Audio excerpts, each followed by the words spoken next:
Leagues 4 Trailblazer Reloaded. Anticipated to be the most popular update for Old School Runescape in 2023. Leagues is a limited game mode where everyone plays as an Iron Man, but there's two twists to make things interesting. The first being relics, the core of every league. Unlockable powers that warp your gameplay in ways you could only dream about in the main game. Between stronger combat skills, overpowered utility, and even private server-esque skilling perks. The second twist varies between each iteration of leagues, and Trailblazer enforces a region lock. You'll be limited to the basic starter regions of Mistolin and Karamja as you start your journey, but as time progresses, you'll unlock 3 more regions across Gillinor. Unlocking a region is permanent, so choose wisely. Even though this is a rerun of the first Trailblazer released back in 2020, a lot has changed in the game in the past 3 years.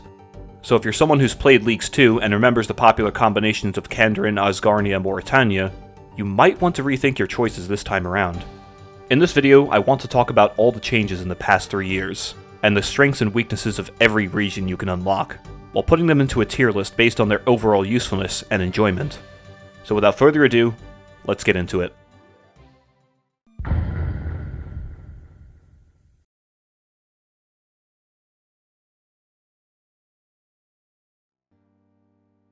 First, let's talk about what your starting regions have to offer.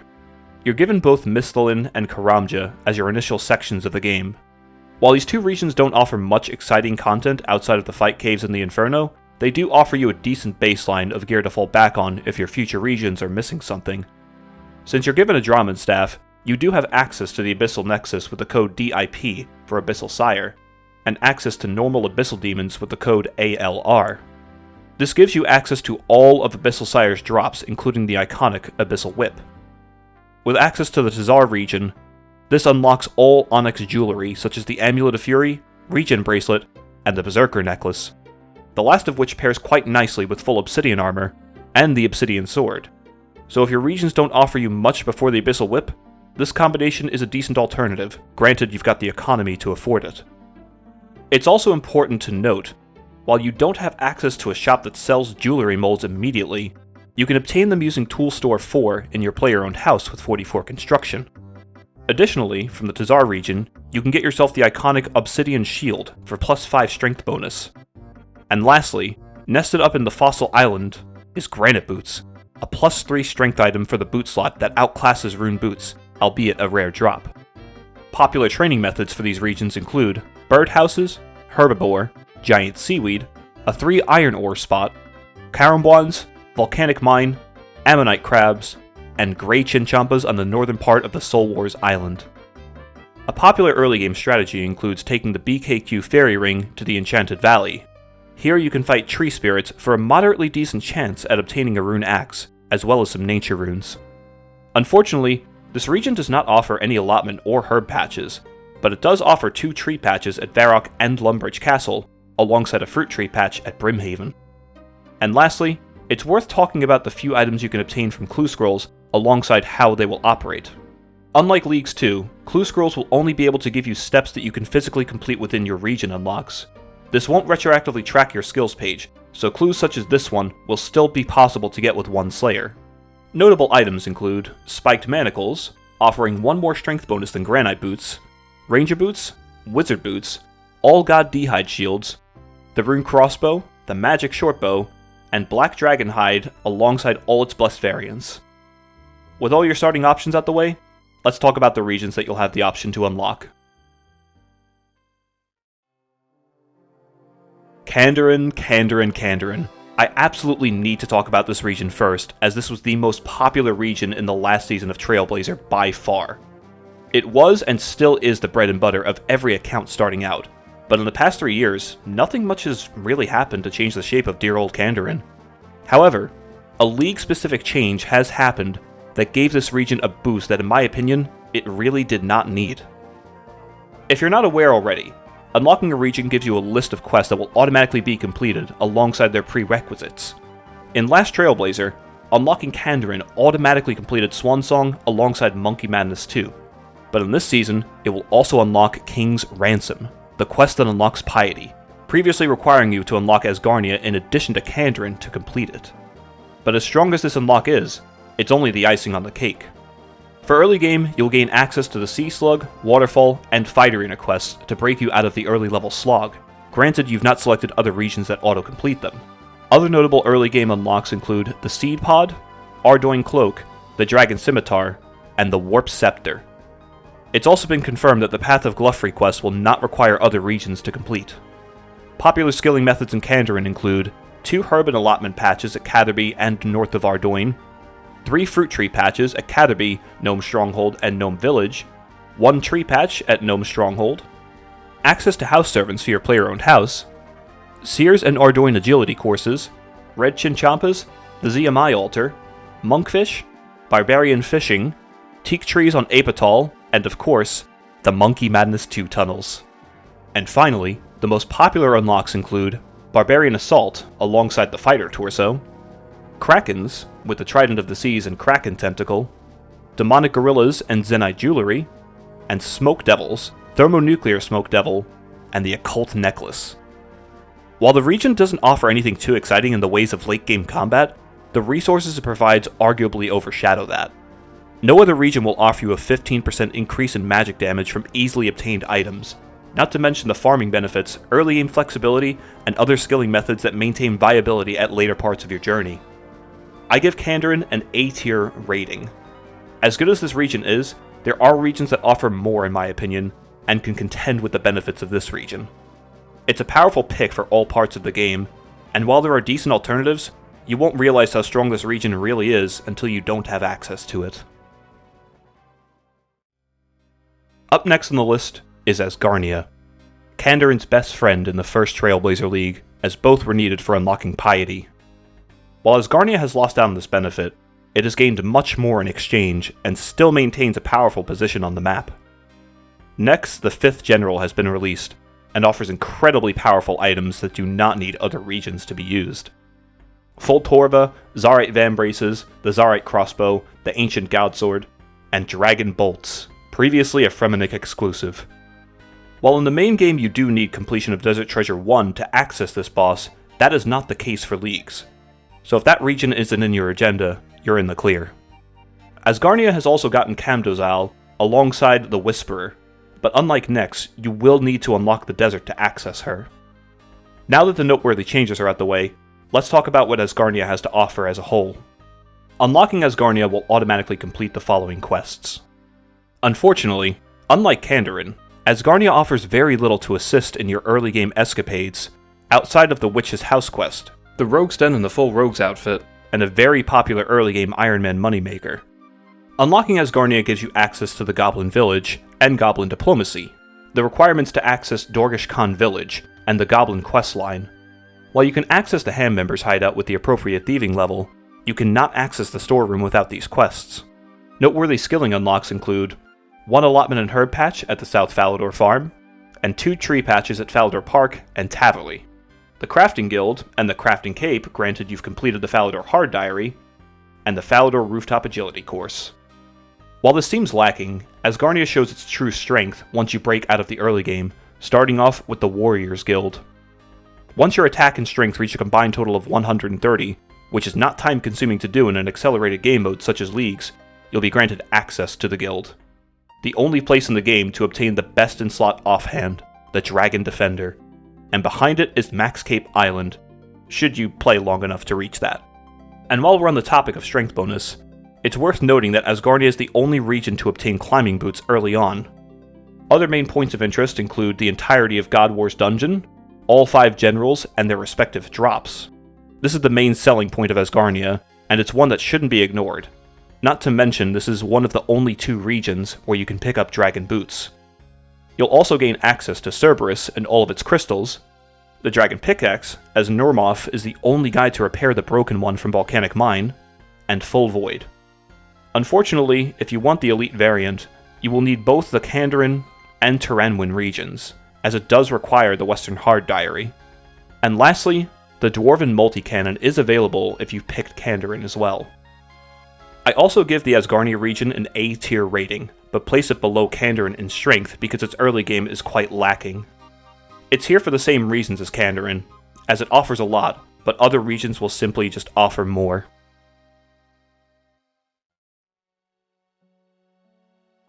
Next up on the list is Mauritania. It only felt right to talk about this region now, considering this was the final area for the most popular combination last Trailblazer of Kandarin, Asgarnia, Mauritania. And much like the other regions I've talked about so far, this one has seen only one real change, and that's the inclusion of Phuzani's Nightmare, a solo alternative to the already available Nightmare boss. Unlocking Mauritania will give you all of the following quests, and much like Asgarnia, Mauritania is also not very friendly with your early game. The only true early game unlocks here are the Canifis Rooftop Course, the one allotment and herb patch, and a charter ship that's relatively close to a bank and furnace if the glass crafting method interests you. But if you select this region, you're doing so for the late game it offers, and Mauritania has plenty of that. You've got Barrows for all of the Brothers' armor sets, the aforementioned Nightmare for its staves and full Inquisitor set, and of course, the Theater of Blood, objectively the best raid in the game, and home to two unmatched best-in slots, the Scythe of Vitur and the Avernic Defender hilt, the latter of which will require you to have selected Asgarnia to make use of. The Theater does offer the Sanguinesti Staff, Grazi Rapier, and the full Justiciar set. While these are good, they are outclassed by upgrades available in other regions, but are still good unlocks nonetheless. Outside of late game engaging combat, Mauritania also offers the Hallowed Sepulchre as an engaging and sometimes frustrating way to train agility, Blood Shards to upgrade your Amulet of Fury, the Slayer Tower and all its monsters, the Salve Amulet, and the one and only Black Mask. We've been able to select our Slayer tasks in the past, so it's safe to assume we'll be able to do so this time around as well, meaning this easy unlock is a guaranteed 15% damage increase anywhere you can physically get a Slayer task. Additionally, you will no longer require Nightmare Zone if you wish to imbue it, since Soul Wars now offers item imbues and is in your starting regions. To rank Mauritania, this may come as a surprise given my biases, but I'm putting it at the bottom of A tier. While the rewards from the Theater and the Nightmare are quite strong, they require a massive time investment to acquire, alongside relatively high stats and gear to begin with. The early game being almost non-existent means this will likely be a third pick, maybe second if you're feeling a bit crazy. But the fact that it is the only region to offer the Black Mask I feel carries it enough to keep it just out of B tier.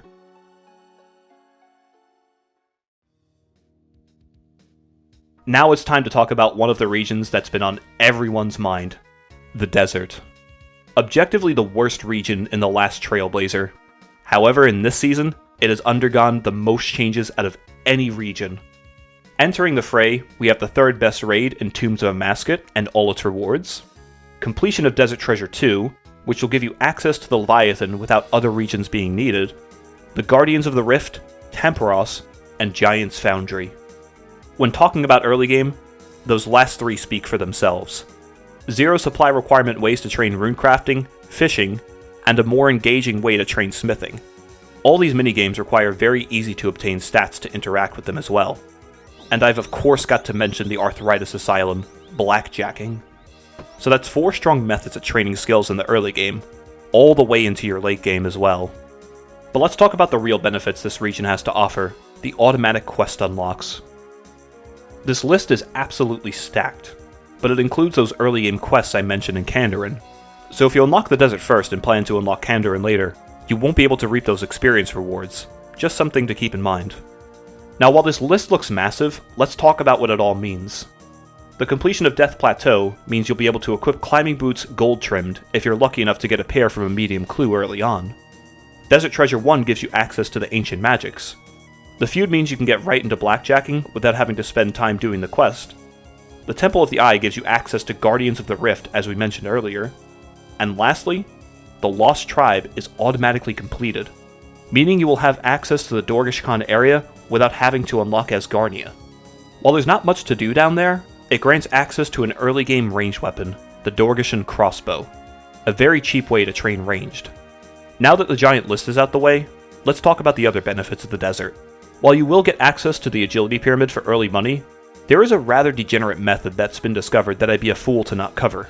In this version of Leagues, shop stocks will not deplete nor increase based on your interaction. This has created a rather interesting way to train crafting, while profiting at the same time. The Gem Trader in Alcarid offers a Sapphire and an Emerald, both cut and uncut. As you can see, the exchange results in direct profit, while training a historically annoying skill for the Iron Man game mode.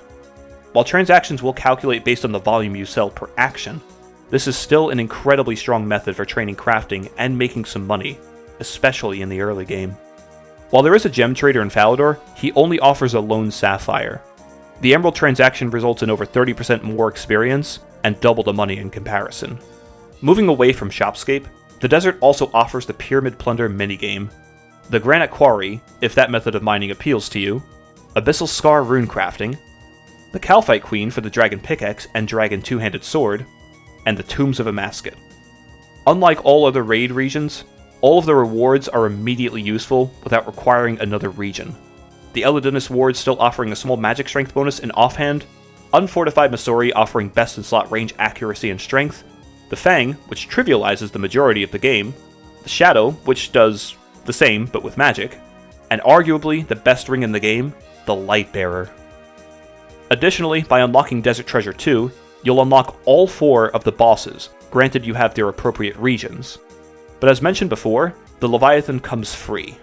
While it seems foolhardy to grind these bosses out without the Fenic region to make their respective rings, all bosses have access to the Virtus pieces and the Soul Reaper axe. It's been confirmed as well that the pieces will be dropped to players in a rotation, similar to the Abyssal Bludgeon.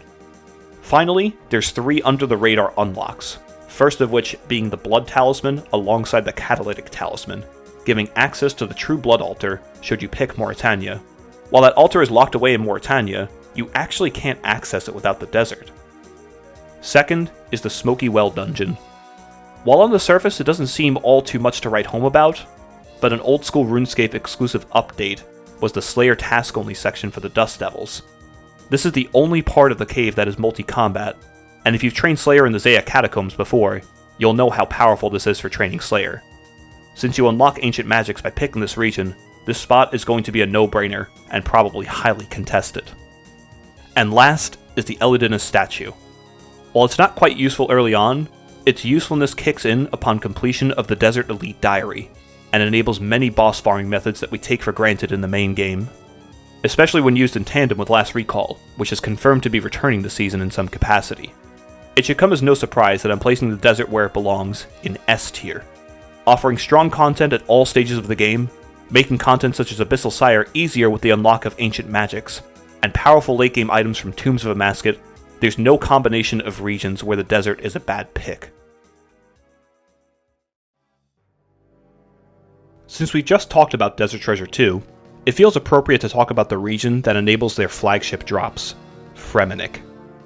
Since the last Trailblazer, this area has only really gotten 2 updates, being the Phantom Muspa and the Duke Sukelis. The former of those 2 bosses being unlocked automatically, while the latter will naturally require the desert region in tandem. Unlocking Fenic provides these quests as automatic unlocks, and much like the desert, you'll snag a lot of those small aforementioned benefits from the Secrets of the North questline. Now, much like Asgarnia and Mauritania, Fenic suffers from the lack of early game content. Additionally, there's not really much in the way of skilling methods being unlocked early on. But it does have a decent zero-time benefit, being the Kingdom of Miscellanea, granting access to a myriad of skilling supplies over the course of 2 months. But let's talk about the Fenic region's strong points. It's the only region which will give you access to the Lunar Spellbook, housing powerful spells such as Vengeance, Super Glassmake, and an underrated spell, Tan Leather. There are only 3 regions that offer the ability to tan your leather, being the Desert, Mauritania, and Asgarnia. And if those 3 aren't on your list, this is the only way to tan the massive amounts of dragonhide you'll be getting from this region's flagship boss, Vorkath. An absolute house when it comes to printing raw cash. But this region's also seen a new money solo boss introduced, the Phantom Muspa. Both of these bosses have powerful drop tables, but in Muspa's case, you'll need a fair bit of assistance from other region unlocks to farm him effectively.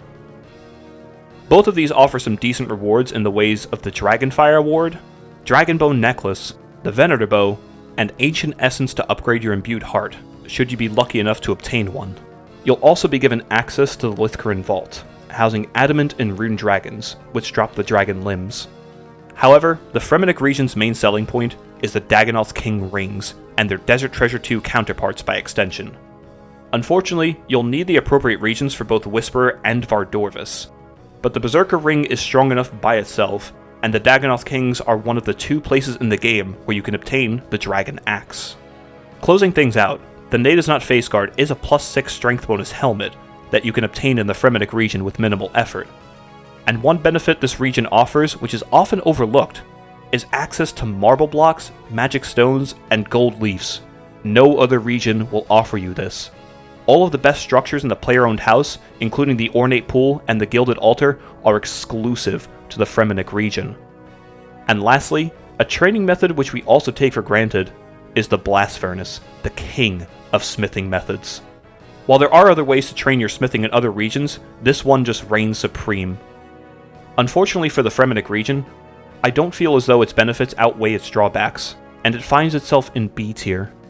While there are pieces of content that make this region enticing, almost all of those benefits have substitutes that come close in power, or even better by comparison. Now don't get me wrong, Fenic is by no means a weak region in a vacuum, but when taken out and compared to its alternatives, it is just simply not as strong. Up next is the Elven land of Tanwin.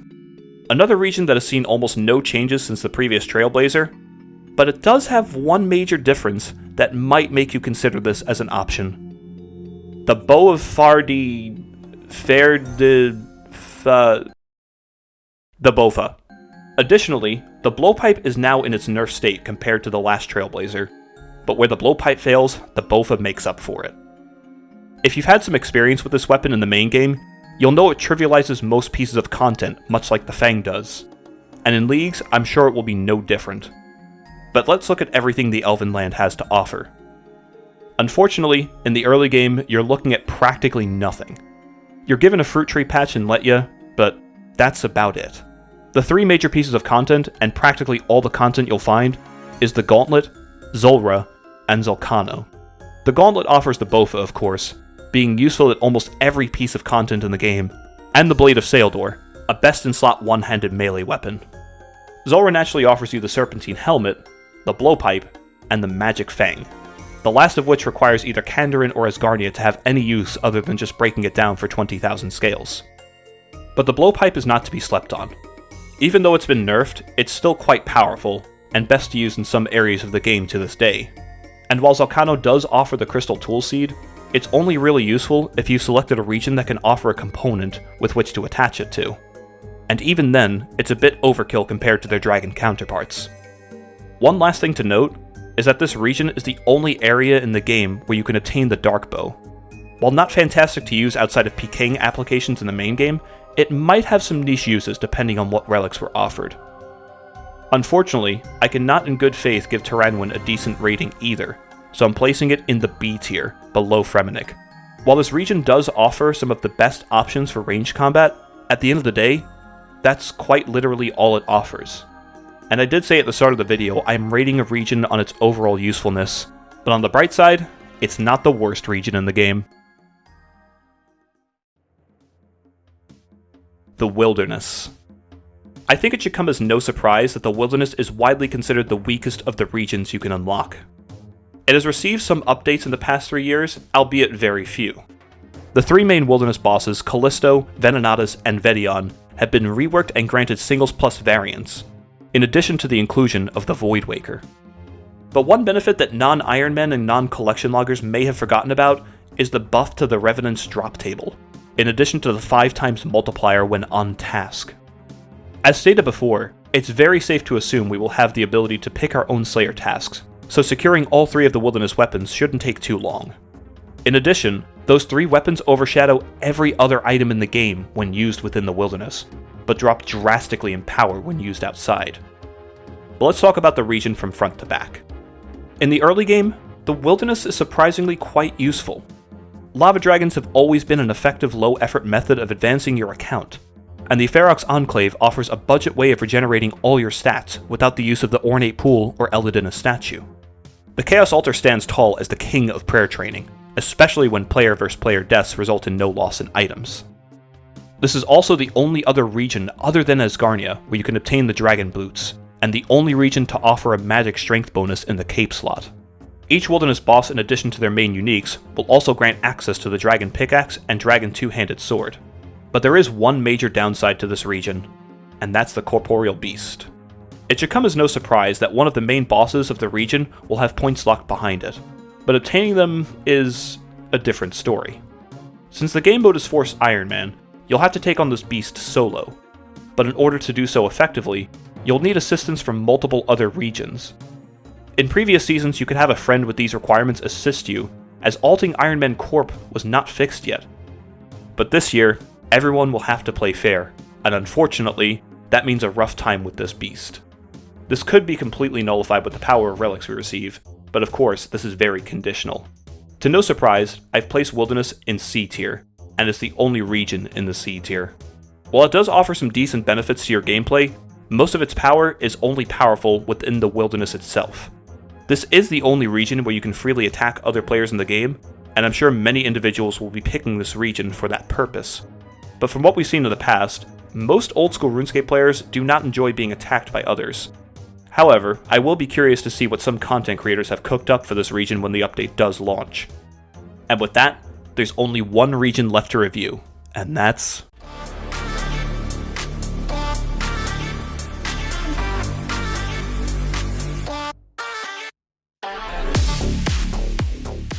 Zeah. And oh boy, is this a region for sure. Zeah was not available last Trailblazer, but it was the only region in the first iteration of League's game mode, and since then, there's been a few changes, most noteworthy being the addition of Thralls and the update to the Arceus spellbook as a whole, the Shazian Agility course, and Vardorvis, which unfortunately requires the desert to access. Now, one update that has yet to hit the region, but will during the League itself, is the Chambers of Xeric quality of life changes. If you can call them that, I just call them direct buffs. And just in case you're wondering, updates to the main game are applied to Leagues as well. So if Jagex's schedule is accurate, we could see these as early as November 22nd, 7 days after the game mode's launch. All of these will make the region's flagship content faster and easier to do, thus advancing your progression. But that's not all this massive region has to offer.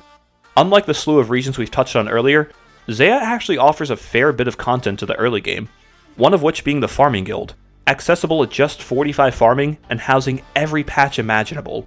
Anyone that's used this skill before knows how useful it is, and as an added bonus, you're also given an allotment and herb patch in Hosidius. Nested away in Piscarilius as well is Thieving Artifacts, a relatively good way to train thieving at earlier levels. Zeah also comes with the Woodcutting Guild, harboring the reclined redwood trees, Blast Mine, an underrated training method for mining, Anglerfish, the Wintertod, Arceus Library, Blood and Soul rune crafting, and the Zeah Catacombs. If you trained Slayer here before, I shouldn't have to tell you why this dungeon is so powerful. For bosses, we've got the aforementioned Chamber of Xeric, Seracnus, Skotizo, and the Alchemical Hydra, the last of which unfortunately has some drawbacks to it. While the Hydra does drop the pieces for the Brimstone Ring, it's overshadowed by the rings available in other regions. On top of that, its two main drops will require other regions to use this time, unlike Twisted League. The Ferocious Gloves will require the Fremenic region, and the Dragon Hunter Lance will require both Asgarnia and Kandarin, as the construction of the Hosta requires barbarian training. While we're on that topic, you won't be able to use the fly fishing spots up on Mount Quidamortem unless you've completed that while unlocking Kandarin. And lastly, the Kodai insignia is absolutely useless without unlocking the desert for the Master Wand. But one last item that you may have forgotten about, I think makes up for those flaws, and that's the Dragon Warhammer. Normally a painfully long grind, but with accelerated drop rates, it shouldn't take too long at all. And it will most likely be a staple for taking on the Chambers of Xeric when you get there. From the Chambers itself, aside from the Kodai Wand, if you've not got the desert as an unlocked region, there isn't really a bad unique from this place. In fact, one of the most common ones is its main selling point, the Dexterous Prayer Scroll. While Kandarin is the only region where you can acquire the best melee prayer, Zeah offers the best for not just ranged, but also magic. Couple that with all of the other powerful items that lie inside, and you've got arguably the strongest piece of content in the league. As far as ranking is concerned, I think we can all agree it belongs in S tier. But one that you may argue with me on is how I weigh it in comparison to the desert. I'm placing it below and giving the desert the first place ranking. While Zeah is exceptionally strong in what it can offer, it has its weaknesses that are very apparent. All of these bosses have something that require other regions in order to use, especially Hydra. The raw power of every big item in Xea more than makes up for it though, and while Xea does a lot of things well, the desert simply just does all of them better. Hopefully this video has given you some insight as to how you'll decide your regions this league, but remember, at the end of the day, pick whatever regions you'll have the most fun with. It's a limited game mode, we've got to make the most of it while it's around after all. If you enjoyed the video, a subscription is the best way to support me, as I'll be pushing out a lot of Leagues content as I try my best to go for rank 1 in Leagues points this year. Perhaps even a like while you're down there as well. If you've got anything else you'd like to add, expand on and such, leave a comment down below. We've got a few days left before the League drops, and I'm curious to hear what everyone's thoughts are and what regions they'll be taking. This has been a cold one, and I'll see you next time.